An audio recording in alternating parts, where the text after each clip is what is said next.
За бид тайлангаа анхудаа сонслоо. Анхудаа сонсохдоо бас нарийн мэдээлэлч гэсэн авж байна. Сайн. Яг ийм л тайлан цаашдаа бол бас хилцэж байгаа бах жил болгон. Гэтэ жил болгон яг ийм байдлаар хилцэхдэггүй байх гэж бодож байна. Юу гэхээр зэрэг угаасаа зөвлөлийн гишүүд маань, үндэсний зөвлөлийн гишүүд маань өөрсдөө хүсэл сонирхлоо илэрхийлж энэ зөвлөлийн гишүүд болсон ийм хүмүүс гэж ойлгож байгаа. Зэрэг ийм учраас сая одоо гишүүдийн хэлсэнчлэн үндэсний одоо хэмжээний ийм зөвлөлүүдэд байгаа гишүүд маань өөрсдөө энэ хамтын манлайл гэж зүйлийг хэрэгжүүлмээр байна. Манлайл та бүхэн хэрэгжүүлэхгүй бол их хурд дээр тайлан давхар зэрэг бид нар та бүхэнд ингэж манлайлаарэ гэдэг юм заагаас сууж идэг. Энэ нь бол өөрөө утгагүй гэсэн үг.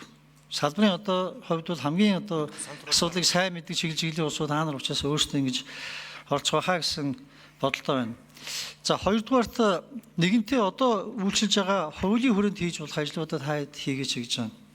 Энэ орон тооны бус зөвлөгээд ингээд чухал байгаад байна шүү дээ. Орон тооны бус зөвлөлийн чинь 8-50 дээр ингэсэн байгаа.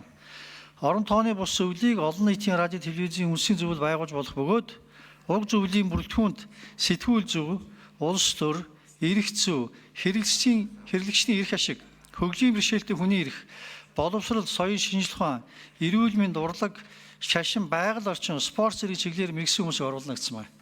Тэгэхээр энэ одоо телевизийн өөрийнх нь одоо мэргэсэн төвшөнд энэ бодлого тодорхойлох, хэрэгжүүлэхэд гол одоо дэмжлэг үзүүлэх бас бүтцийн байна гэсэн үг.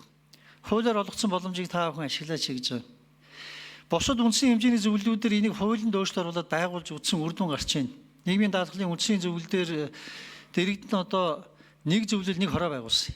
Тэр мэрэгжлийн хороо байгуулсан. Тэгээд одоо хяналтын зөвлөл байгуулсан.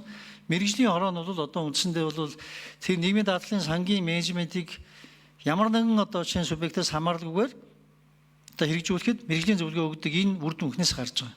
Яг энтэй адилхан энийг уг нь бол 20 жилийн өмнө бодоод олчихсан зүйлийг 20 жил бид нар хийгээгүй явж байгаа бол одоо хий гэж. Энэ бол менежментийн шүү гэж амаа. Хуулийн хувьд бол боломж нь байгаа бол та бүхэн ажиллаач гэж байна. Гурав дахь зүйл өнгөрсөн хугацаанд мэдээж бас сайн зүйлүүд гарсан байх. За тэрнээс гадна одоо бид нар гадны улсуудын туршлагыг яриа сууж байна. Энтэй уялдуулсан байдлаар та бүхэн одоо үндэсний зөвлөл ямар бодлого барихын, ямар одоо шинжил хийхин, ямар одоо чинь тодорхой зохион байгуулалтыг бид нар өөрсдийн ингээд энэ шийдвэрээ бас гаргаад яв. Тэрийг бидэнтэй бас хэлцээ танилцуул гэж. Сая санхүүжилтийн хэлбэртэй холбоотой тодорхой юм ярьж байна шүү дээ. Санхүүжилтийг бол гишүүд юу гэж ярьж байгаа нөхөр зэрэг за хураамж гэдэг бол нэлээд одоо хоцрогдсон зүйлөөж магадгүй. Хэрвээ хоцрогдсон зүйл юм бол энийг одоо шинэ хэлбэрээр яах юм? Төрөөс татаас өгөх юм уу? Өгөх юм бол яаж өгөх юм? Тэрнээс гадна та бүхэн тэр нөгөө маркетингийнхаа бодлогыг яах юм? Тэр нь гэхдээ бас хязгаартай байх байлгүй хуулиар энэ дээр та бүхэн шийдвэр гаргуулах дээр бас ажиллаач. Санхүүжилтийн схем дээр хүртэл одоо асуудал байна шүү дээ. Сая ярьж байгаа дээр сангийн сайдын одоо багш дотор та бүхний одоо шинэ төсөв тэнд байж. Гэтэл уг нь бол их хурлаас одоо шинэ үндэсний зөвлөл нь одоо сонгож томилогддог ийм байгууллага гатлаа. Яагаад одоо их хурлын одоо томилогддог байгууллага сангийн хаан дээр байж, сангийн сайд дээр байж байгаа. Энийг хүртэл ярих ёстой. Цаашлаад одоо шинэ та бүхэн тэр хүний тоо ирж байна. Хүний тоо байнга ирнэ. Тэр хүний нөөц чинь үнэхээр хангалттай юм уу? Эсвэл илүү юм уу? Болж байгаа юм уу, болохгүй байгаа юм уу? Тэгээ энтэй холбоотой яах юм? Жишээ нь цалин мөнгөний асуудал ярих юм уу? Сайн цалинтай биш бол энэ телевизээр чинь сайн хүн тогтохгүй шүү дээ. Ойлгомжтой шүү дээ.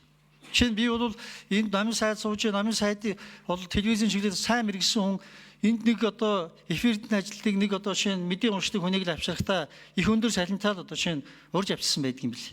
Тэр эн чинь цаана өөрөө л бүх юм одоо бодлогоороо байх хэрэгтэй бол цалин дээр хүртэл авах юм бас бодлого гаргаж хийгээч гэж юм. Ингэж бид нар бол телевизийг бол байгаа төвшөнд